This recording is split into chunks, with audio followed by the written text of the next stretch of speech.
Ah, sir, good morning. Sir, konti lang, sir. Sir, any statement, sir, para sa pagharap niyo sa ICI ngayon?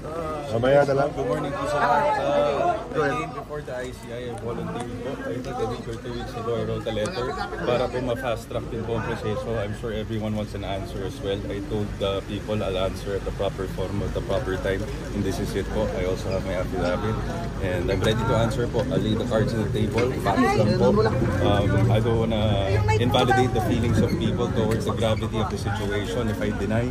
So I had to gather all the evidence back to the allegations against me to prove my innocence. So yung accusation, Executive session. What's the reason?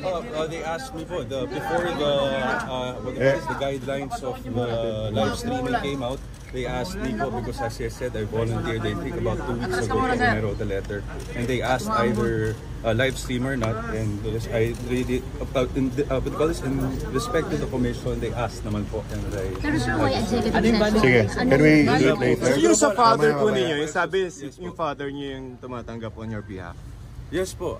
Again, it's all hearsay po, sir. Kasi until now, as I said, baka mas mabuti po, bago po magturo, bigay po muna sa akin yung ebidensya laban sa akin. Because up to this point, since September 8, they haven't even given out anything against me or my father. You know, and my father is also willing to go through the investigation.